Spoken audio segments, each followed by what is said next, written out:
Jadi dia keluar dari perusahaan.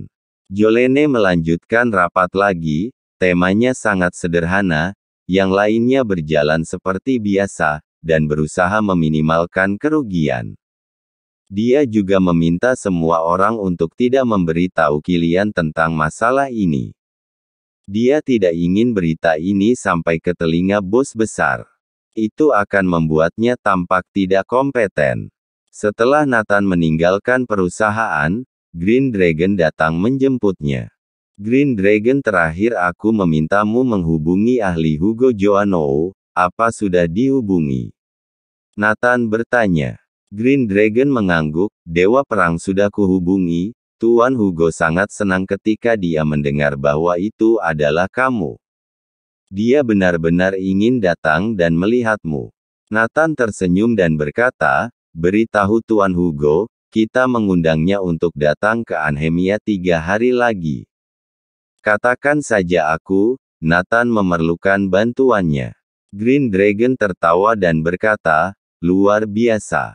Anda dan Tuan Hugo, satunya Dewa Perang untuk melindungi negara, yang satunya adalah dokter hebat negara, keduanya adalah harta penting negara. Siapa Hugo Joannou? Tenaga ahli medis nomor 1, sosok seperti dewa.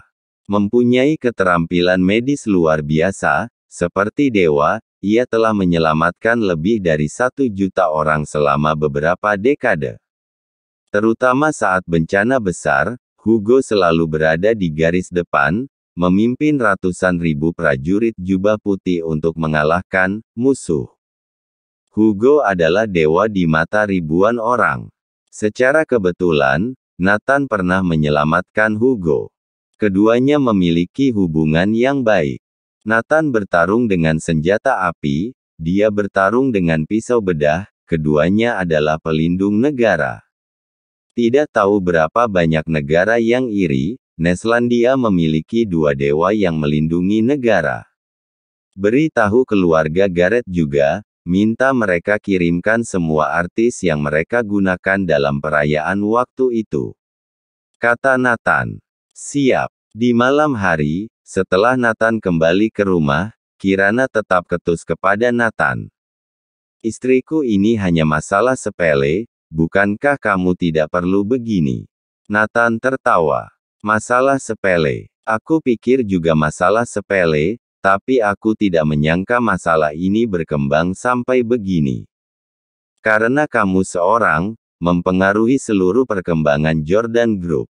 Kirana menunjuk Nathan dan berkata, aku tidak habis pikir, apakah begitu sulit untuk berlutut dan meminta maaf? Ekspresi Nathan berubah, aku, Nathan, tidak menyembah langit dan bumi dalam hidupku, bagaimana aku bisa menyembah remahan semacam ini? Aku tahu kamu punya pendirian. Aku juga tahu kamu benar. Tapi tidak bisakah kamu menundukkan kepala demi kepentingan perusahaan dan perkembangan semua orang? Kirana berkata dengan marah.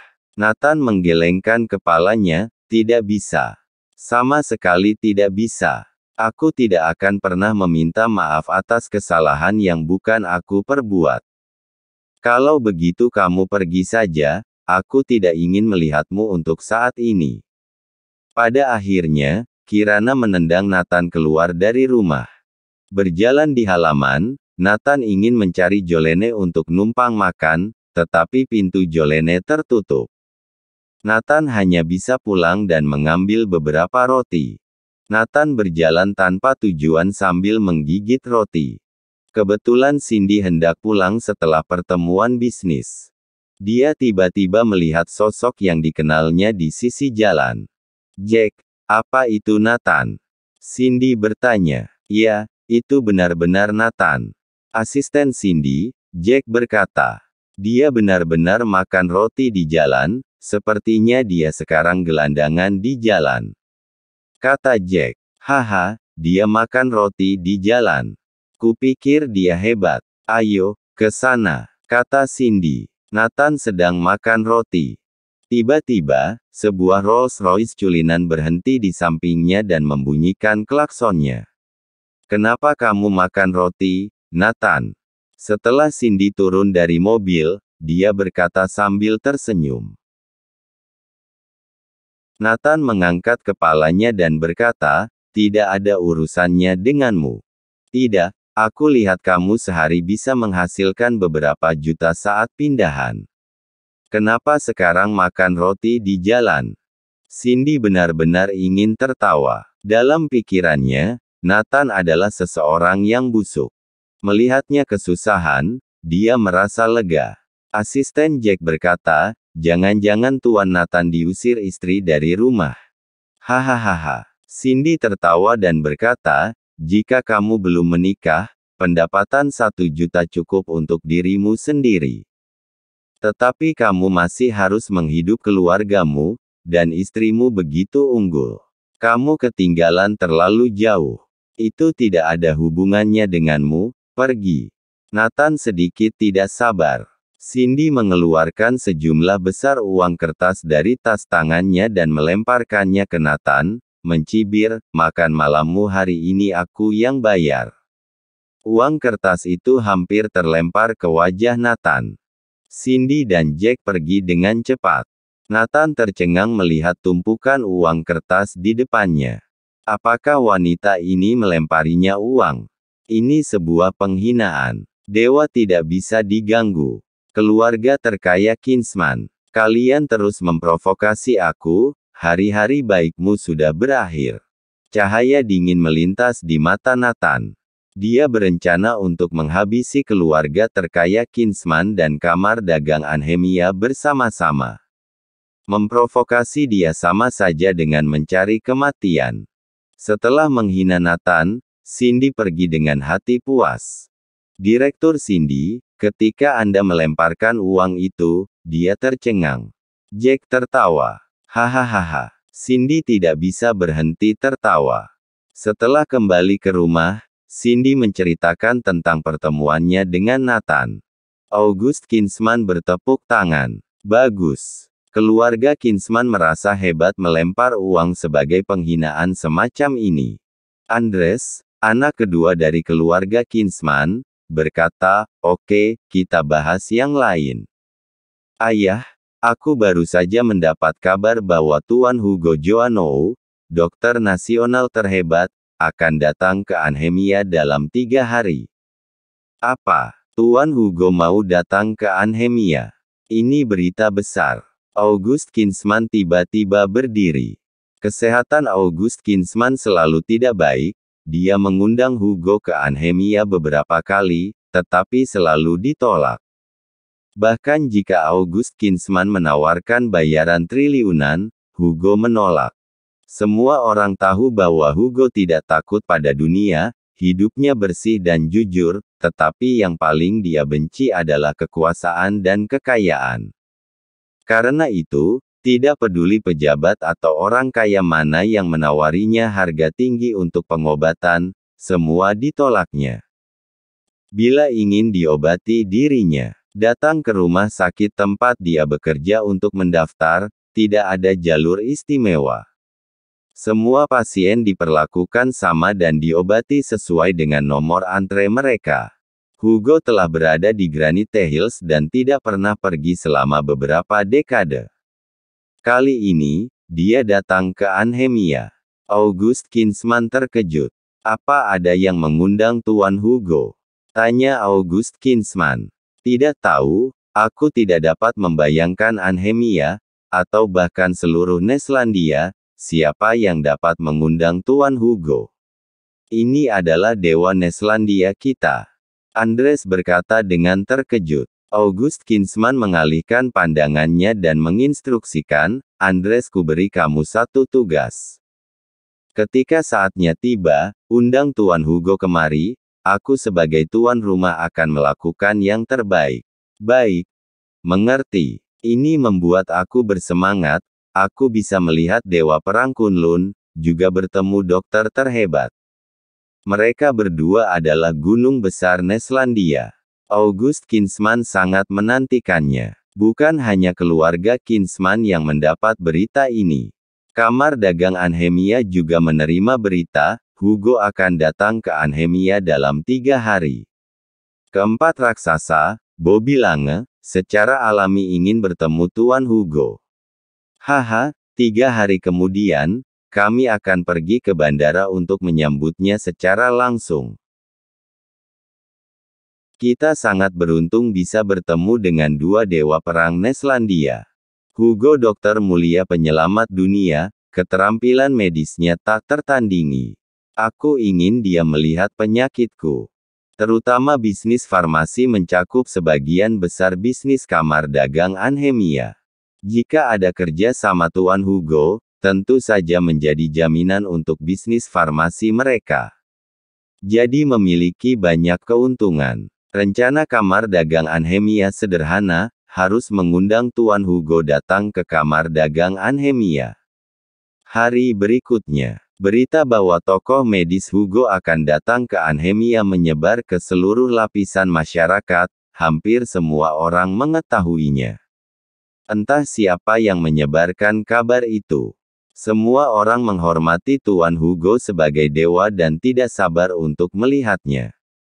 Bisa dilihat status kedudukan Tuan Hugo. Hari ini di Jordan Group, semua orang juga mendiskusikan masalah ini. Bagaimanapun, seorang dokter yang hebat adalah idola semua orang. Siapa yang tidak tahu? Tapi semua orang di Jordan Group tidak bersemangat. Karena ini adalah hari pertama mereka publikasi. Hasilnya kacau. Ditambah berita Hugo menutupi semua kalangan, memonopoli semua sumber daya. Untuk Jordan Group, tidak ada hasil sama sekali. Jolene hampir putus asa. Hari pertama sudah sangat buruk, sudah bisa dibayangkan untuk hari kedua. Sepertinya akan lebih buruk. Jolene sudah memikirkan berbagai cara. Tapi tidak berhasil. Terlebih lagi, kedatangan Hugo membuat semua media enggan menerima iklan lain. Jolene siap menerima semua kerugian produk dengan tangannya. Jika produk pada tahap awal tidak dapat dijual, maka akan kehilangan setidaknya 1,8 triliun. Jolene sudah menyiapkan diri melompat dari gedung. Setelah kembali dari luar negeri, dia bertekad keras mengembangkan bakatnya. Tidak diduga baru memulai sudah mendapat hasil seperti ini. Dia tidak sanggup menghadapi Presiden Kilian dan bos misterius itu. Untungnya, Nathan tidak datang ke perusahaan selama 2 hari terakhir. Suasana hati dia akan lebih nyaman jika Nathan tidak berkeliaran di depannya. Jolene juga sudah 2 hari tidak bertemu Nathan. Tapi dia juga tidak ingin melihatnya. Jika Nathan tidak meminta maaf, dia tidak mau bertemu. Sampai Nathan menyadari kesalahannya. Segera hari ketiga yang ditunggu-tunggu semua orang datang. Tapi hari itu terlalu mengenaskan bagi Jordan Group. Pada hari ketiga, tidak ada hasil sama sekali, miliaran dolar seperti hanyut terbawa arus. Jolene berbaring putus asa di kursi. Tanpa diduga, Nathan datang. Siapkan aku mobil, aku akan pergi ke bandara untuk menjemput seseorang. Kata Nathan. Ah, siapa yang akan kamu jemput? Nathan, kamu masih ada muka untuk kembali. Jolene dan yang lainnya sangat marah. Samuel muncul dan berkata sambil tersenyum, Direktur Jolene, tolong siapkan mobil terbaik. Aku akan menjemput orang itu bersama Direktur Nathan. Tidak baik mengabaikan Samuel. Jolene menyiapkan Lincoln, untuk menjemputnya bersama Nathan dan Samuel.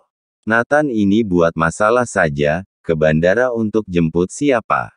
Sekelompok eksekutif tinggi berkata dengan marah. Orang yang dijemput Nathan tentu saja adalah Hugo Joannou. Meskipun identitas Hugo tidak dapat dibandingkan dengan dia. Tapi dia adalah senior dunia medis yang dikagumi Nathan, dan meminta bantuannya. Jadi Nathan datang untuk menjemputnya secara pribadi, dengan etiket tertinggi. Ketika tiba di bandara, mereka terkejut. Orang yang datang menjemput luar biasa banyak. Selain halayak ramai, keluarga terkaya Kinsman, kamar dagang Anhemia, dan keluarga kaya lain semuanya datang. Bahkan orang terkaya August Kinsman menantikannya. Ketika mobil Jordan Group datang, langsung menyebabkan keributan. Hahaha, bahkan Jordan Group ingin mengundang Tuan Hugo. Hal yang tidak mungkin. Bobby Lange mencibir. Ketika yang lain melihat Jordan Group datang, mereka juga mengabaikannya. Orang yang lebih kaya dan hebat jauh lebih banyak.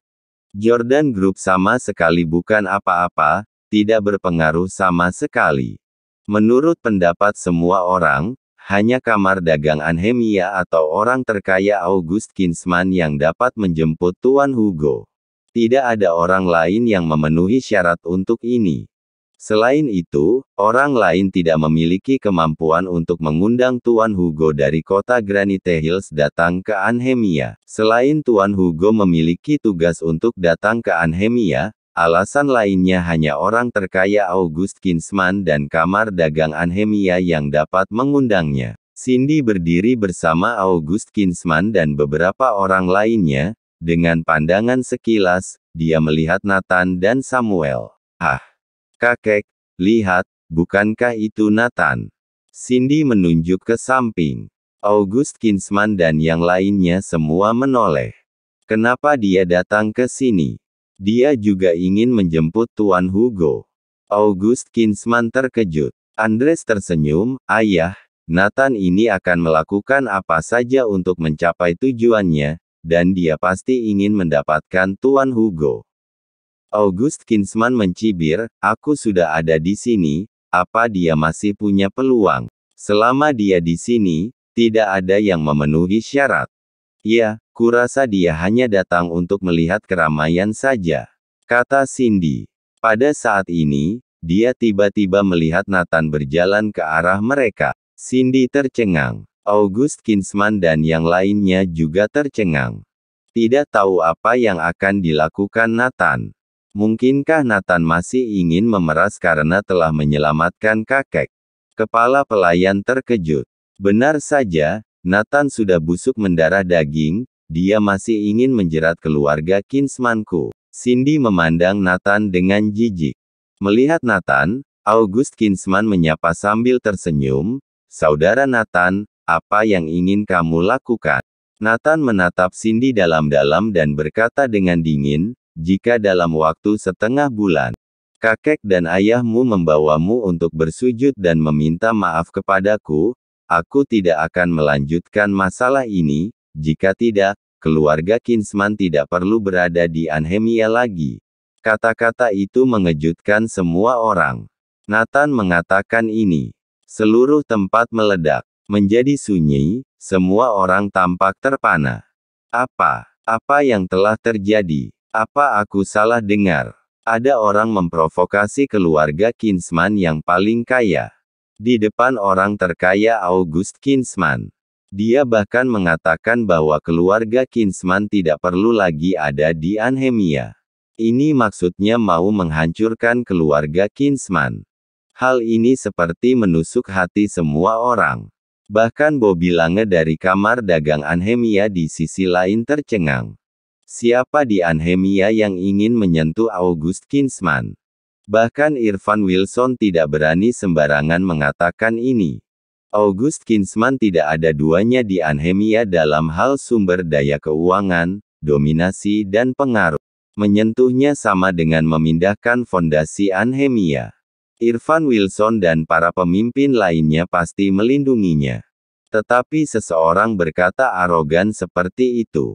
Yang paling mengejutkan adalah kata-kata itu diucapkan oleh Nathan yang baru saja keluar dari penjara. Hahaha, August Kinsman tidak marah malah tertawa.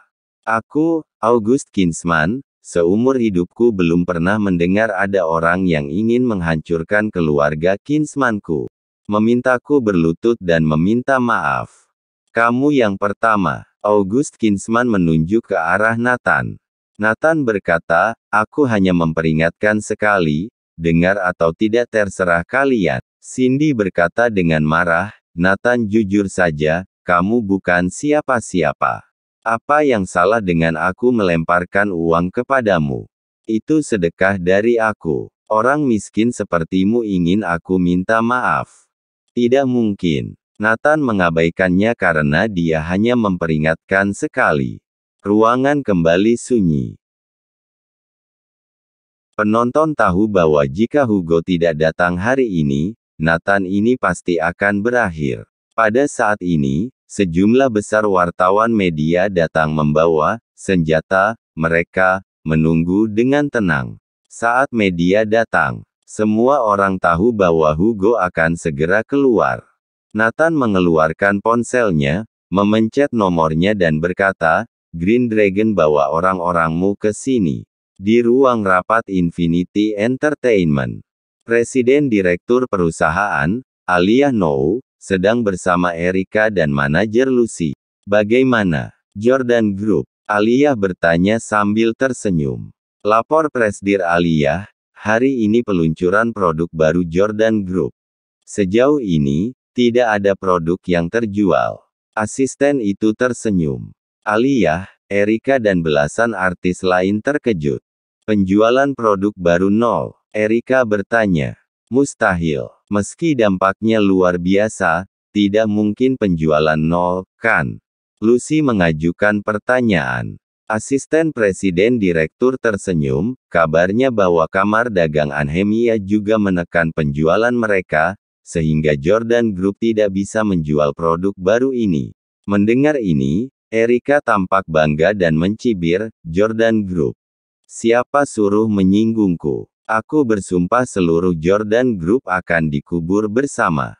Aliyah terus mencibir, tanpa publisitas dan jaminan dari Infinity Entertainment, bagaimana mungkin ada orang yang berani membeli produk mereka? Selain itu, tidak ada orang yang mengetahui produknya.